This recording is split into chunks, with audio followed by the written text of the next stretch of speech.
अस्सलामुअलैकुम स्टूडेंट, कैसे हैं आप। अब आपके सामने मैं 4 वाला चैप्टर लेकर आया क्लास पार्ट 2 का introduction of analytical geometry. Student, आपको पता है कि जब आप ग्राफ बनाते हैं तो इधर 0 से इधर -1 इधर चलते हैं तो क्या आता है +1 +2 +3, इधर आए तो -1 -2 -3, ऊपर जाए तो +1 +2 +3, नीचे आए तो -1 -2 -3।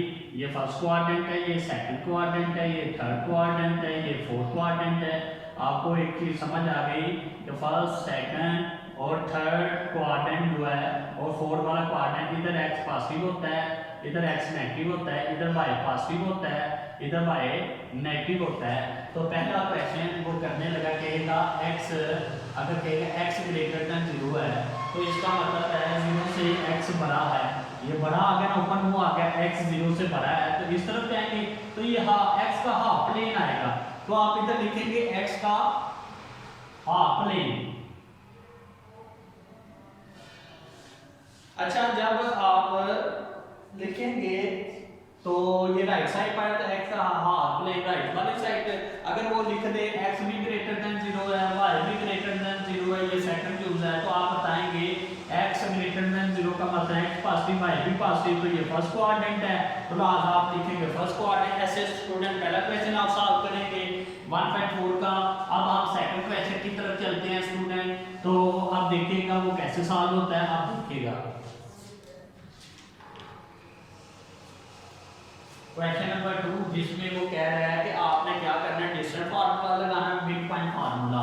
अच्छा, डिस्टेंस फार्मूला क्या होता है, किसी भी का डिस्टेंस फार्मूला होता है कि x2 माइनस x1 का square plus y2 minus y1 का स्क्वायर, ये डिस्टेंस फार्मूला होता है। मिड पॉइंट फार्मूला क्या होता है, वो होता है x1 प्लस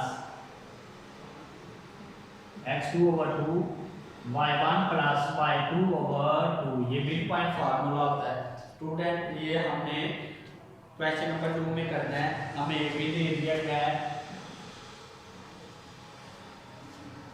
ए क्या दिया गया हमें 3 और 1, डी भी हमें दिया गया है -2/-4। तो आपने क्या करना है, डिस्टेंस फार्मूला लगाना है, मिड पॉइंट फार्मूला लगाना है। ए और बी का मैं डिस्टेंस फार्मूला लगाने लगा स्टूडेंट। जो ए पहले आते इसके दोनों पॉइंट x1 और y1, जो पहले आते उसके 1 1 वाले, जो बाद में आए उसे x2 और y2 कहते हैं। तो फार्मूला लिखने लगा x2 minus square plus y2 -4 -1 का स्क्वायर। स्टूडेंट आपको नजर आ रही है -5 का स्क्वायर आ जाएगा, ये भी -5 का स्क्वायर आ जाएगा, और इस तरह ये 25 का स्क्वायर 25 प्लस 25, और ये तो 50 का स्क्वायर हो जाता है स्टूडेंट। इस तरह आप इसे सॉल्व करेंगे। तो अब ये देखिए 25 50 आ गया, 50 को आप लिख सकते हैं 2 × 25 √25 लैदा √2 लैदा, और √25 का क्या आ जाएगा 5 √2, ये आंसर आ जाएगा। अच्छा, इस तरह ही मिड पॉइंट फार्मूला लगाना है स्टूडेंट इनका, वो क्या आएगा x1 प्लस x2 और 2 y1 1 प्लस y2/2, ये आ जाएगा 1/2 स्टूडेंट, ये आ जाएगा -3/2। तो इस तरह आपका मिड पॉइंट फार्मूला भी आ गया स्टूडेंट। तो आप इसे आप सॉल्व करेंगे स्टूडेंट। इसका आगे वाले सारे क्वेश्चन नंबर 2 किस तरह यूज होगी, हम क्वेश्चन नंबर 3 पर चलते हैं स्टूडेंट। ये आपने 1.4 स्टार्ट की हुई है स्टूडेंट, इसे अच्छे तरीके से समझ लीजिएगा। Which of the following point are at distance of the 15 unit। अच्छा स्टूडेंट, थर्ड क्वेश्चन वाला भी आपने खुद सॉल्व करना है। आपने बस डिस्टेंस लेना है, किसके साथ, इसका ऑरिजिन के साथ लेना है। ऑरिजिन आपको पता है क्या होता है, अगर ए आपको दे दिया गया है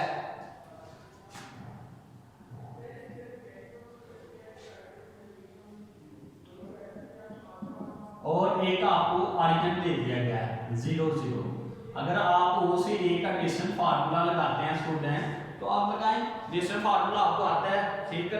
अगर जवाब इसका 15 आ गया तो आपने कहना बाकी ये दोनों 15 यूनिट रखते हैं। अगर ना आएगा तो स्टूडेंट ये आपका थर्ड वाला क्वेश्चन आप खुद सॉल्व करेंगे।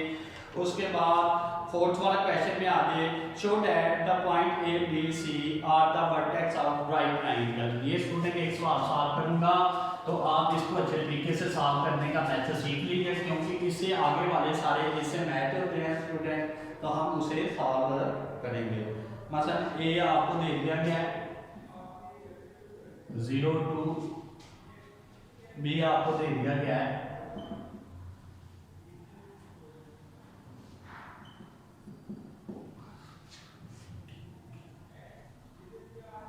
और सी भी आपको दे दिया गया।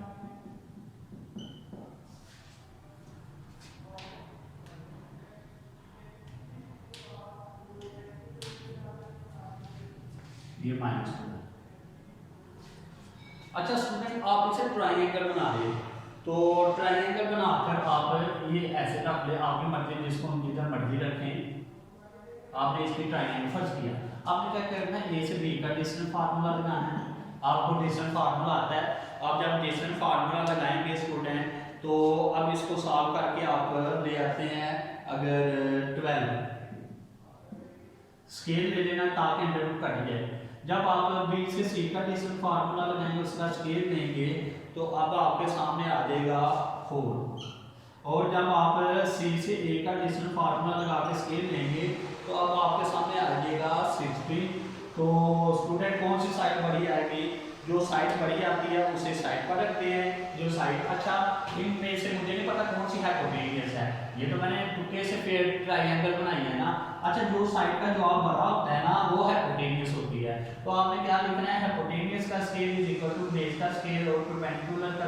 ये किस लिए लगाते हैं, ये इसलिए लगाते हैं किसी भी फिगर में 90 का एंगल देखना हो ना, तो हम पाइथागोरस थ्योरम लगाते हैं। अगर इनका जवाब इक्वल आ जाए तो हम कहते हैं ये 90 का एंगल रखते हैं, राइट ट्रायंगल है या जो भी है, ठीक है। जिसका भी 90 का एंगल चेक करना हो तो हम ये पाइथागोरस थ्योरम लगाते हैं, ठीक है स्टूडेंट। तो अब आपने ये लगाया स्टूडेंट आपके सामने, तो मैंने जब इनका स्केल को ऊपर लिया हुआ हमने, तो जब इनको चेक किया तो ये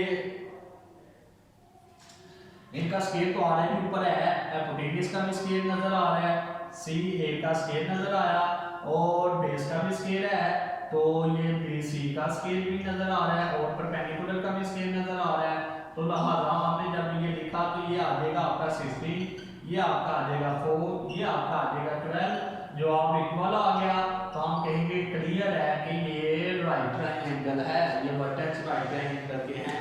अगर नहीं तो आप इक्वल आएगा तो हम कहेंगे ये वर्टेक्स राइट ट्रायंगल के नहीं है। अच्छा स्टूडेंट, जो सेकंड क्वेश्चन है एबीसी दे दिया, कहते हैं आइसोसेलेस ट्रायंगल एक्नी है। आइसोसेलेस में आपने क्या करना है, तीनों साइडों का डिस्टेंस लेना है स्टूडेंट। अगर दो साइडों का डिस्टेंस अगर इक्वल आ जाता है, जैसे ये है, दो साइडों का इक्वल आ जाए, तो हम कहते हैं कि ये तो वाकई आइसोसेलेस ट्रायंगल है। अगर दो साइडों का इक्वल नहीं आता तो वो तीसरी मुख्तलिफ होनी चाहिए, तो वो आइसोसेलेस ट्रायंगल इसलिए आप करेंगे। इसका थर्ड वाला क्वेश्चन भी कह रहा है कि show that the vertex are parallelogram. Parallelogram कैसी फिगर होती है स्टूडेंट, मैं आपको एक्सप्लेन कर देता हूँ। क्वेश्चन सारे के वैसे ही हैं, ये आप लोग करेंगे। अच्छा, पैरेललोग्राम ऐसी फिगर को कहते हैं जिसमें 90 का एंगल नहीं होता। रेक्टेंगल और पैरेललोग्राम में क्या फर्क होता है, ए बी सी डी, ये भी ए बी सी डी अच्छे तरीके से समझ लीजिएगा स्टूडेंट, क्योंकि मैंने इसको पूरे चैप्टर में यूज करना है।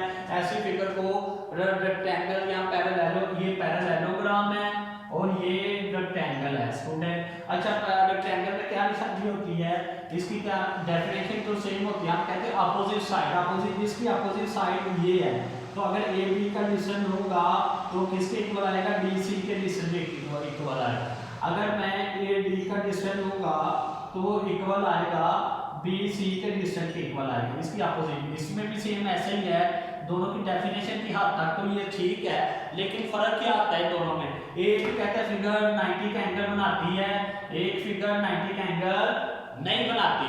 तो स्टूडेंट अब हमें कैसे चेक करना है, तो आपको मैंने अभी पाइथागोरस थ्योरम बताया है, ये एडिशन तो आप ले सकते हैं, इसे अप्लाई कर सकते हैं। एडिशन फार्मूला मैंने आपको सिखा दिया स्टूडेंट, अच्छे तरीके से आपने कर लिया है। तो आप 90 का एंगल प्रूव करने के लिए आपने क्या करना है, एक डायगोनल खींचना है इस फिगर का, इधर भी ऐसे ही खींचना है। अच्छा ये एक ट्रायंगल मान लीजिए, ट्रायंगल को बाहर निकाल लेना आप, ए बी सी, ए बी का भी डिस्टेंस दिया होगा, सी बी का भी, अब ए सी का डिस्टेंस लेना, हाइपोटेन्यूज को एक तरफ रखना, दोनों को एक तरफ रख के अगर जवाब इक्वल आ जाए तो ये 90 का एंगल रखेगी, अगर जवाब इक्वल नहीं आएगा तो ये 90 का एंगल नहीं रखेगी। अगर ये 90 का एंगल रखती है स्टूडेंट तो लिहाजा ये रेक्टेंगल है, अगर नहीं रखती तो ये पैरेललोग्राम है। इस तरह ये सारे क्वेश्चन सॉल्व होने हैं स्टूडेंट, तो आप इसे सॉल्व करेंगे स्टूडेंट। मसलन क्वेश्चन नंबर 4 वाला सारा ऐसे ही है। क्वेश्चन नंबर 5 में लिखा है mid point of side of triangle, आप find the coordinate of vertex of triangle. तो आप उनके मिड पॉइंट फाइंड कर दो, मिड पॉइंट आप पीछे सीख के आए हैं, ट्रायंगल के मिड पॉइंट साइडों पे ए बी के आपने फार्मूला क्या लगाना है आप पीछे सीख के आए हैं कि x1 x2 ओवर 2 और y1 y2 ओवर 2, ऐसे इसका मिड पॉइंट, इसका भी मिड पॉइंट, इसका भी मिड पॉइंट निकाल के तो आप फाइंड करें। ठीक है स्टूडेंट, 5 वाला क्वेश्चन भी आपको आते हैं।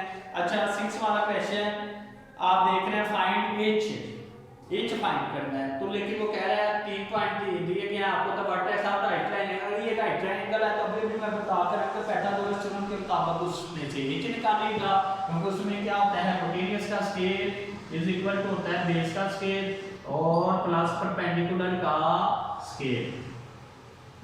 जब ये एक बार आके चलेंगे, ये रिजल्ट फाइंड कर लेंगे, इसमें से एच निकाल लेंगे स्टूडेंट। 7 वाला क्वेश्चन भी ऐसे ही है, 8 वाला क्वेश्चन भी ऐसे ही है स्टूडेंट, 10 वाला क्वेश्चन भी आप सॉल्व कर सकते हैं, उसमें भी उसने यही काम किया हुआ है।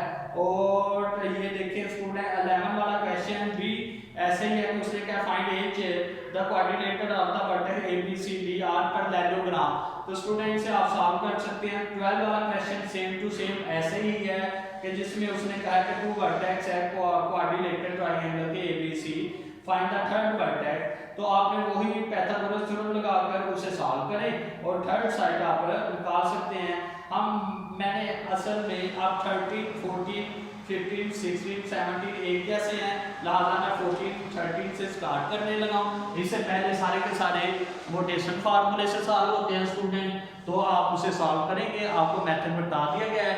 तो अब मैं 13 वाला क्वेश्चन करने लगा स्टूडेंट इसका।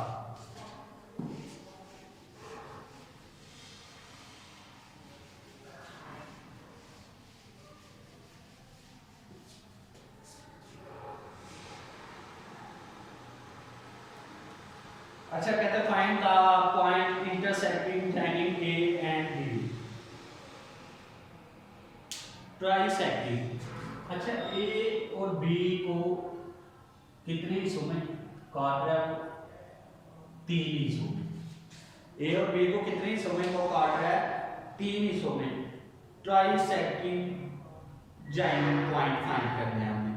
अच्छा स्टूडेंट ये बड़ा सिंपल है, इसे चलिए कि एक ये हिस्सा होगा ए बी, ये देखो 1 2 3 ट्राइसेक्टिंग हिस्से, एक ये हिस्सा 1 2 3। अच्छा ए और बी के वर्टेक्स उसने दे दिए हैं, ए क्या है मेरे पास -1 और 4, बी मेरे पास क्या है 6 और 2।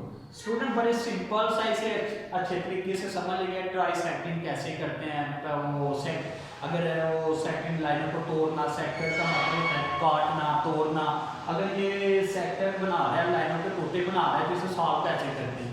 पहले मैं ये वाला पॉइंट फाइंड करूंगा, तो आप इसे कह लो कि पहले ये वाला पॉइंट x और y, ये दोनों पॉइंट, फिर मैं ये वाला पॉइंट फाइंड करूंगा। ध्यान से देख लीजिए स्टूडेंट, एक क्वेश्चन को करूंगा, आगे 14 15 16 17 और ये सारे के सारे एक जैसे हैं, ये आप लोग अच्छे तरीके से सॉल्व कर सकते हैं, इसको अच्छे तरीके से समझ लीजिए। अच्छा जब मैं ये वाला पॉइंट फाइंड करने लगा, इधर एक हिस्सा है और इधर एक और दो हिस्से, स्टूडेंट ध्यान से देख लीजिए। अच्छा जब मैंने x वाला पॉइंट फाइंड करना है, तो x वाला मैंने बाहर निकाल दिया इसका। अब ये वाला हिस्सा इसके इस x वाले से मल्टीप्लाई होगा बीच प्लस, अब ये वाला हिस्सा इसके इस x वाले से मल्टीप्लाई होगा बीच प्लस। Can you understand? फिर स्टूडेंट समझेगा, अगर मैं ये वाला पॉइंट फाइंड कर देना, इधर ही से देखना कितने लाइनों के इधर कितने हैं ये वाला हिस्सा इसके x वाले से मल्टीप्लाई होगा, ये वाला इसके x वाले से मल्टीप्लाई होकर के प्लस लगाएंगे और ये जो हिस्से हो रहे हैं वहां पर तो इनको नीचे ऐड कर देंगे। इस तरह x वाला पॉइंट निकालेंगे स्टूडेंट।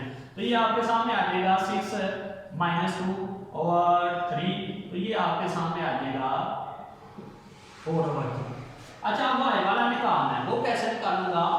तो y वाला निकालना है, अब ये इसके y वाले से मल्टीप्लाई प्लस ये इसके y वाले से मल्टीप्लाई, फिर 1 + 2 नीचे लिखे, ये 2 + 8 ये 10 आ गया और ये 3 आ गया 10/3। जिस तरह मैंने इसके x और y वाले पॉइंट निकाल दिए। अगर स्टूडेंट अब ये वाला पॉइंट आप निकालते हो, ये अब ये p वाला निकालते हो x और y वाला, तो इधर 2 हिस्से हैं, इधर एक हिस्सा है, ऐसे बारी-बारी आपने ये पॉइंट निकालते जाना है। अब x वाला निकालोगे तो ये x वाले से मल्टीप्लाई, y वाला निकालोगे ये y वाला और क्या कहते हैं ये x वाले से मल्टीप्लाई और ऐड करके उतने ही रेशियो से डिवाइड करेंगे। तो स्टूडेंट आगे 13 14 15 16 सेम टू सेम इसी मेथड से 17 18 ये सारे इसी मेथड से सवाल सॉल्व होते हैं स्टूडेंट। 4.1 आप इस तरह सॉल्व कर देंगे। वीडियो पसंद आई तो लाइक करें, अपनी राय कमेंट करें। ऐसे ही मजीद वीडियोस के लिए हमारा चैनल सब्सक्राइब करें और बेल का आइकन दबाएं ताकि आपको हर वीडियो का नोटिफिकेशन मिलता रहे।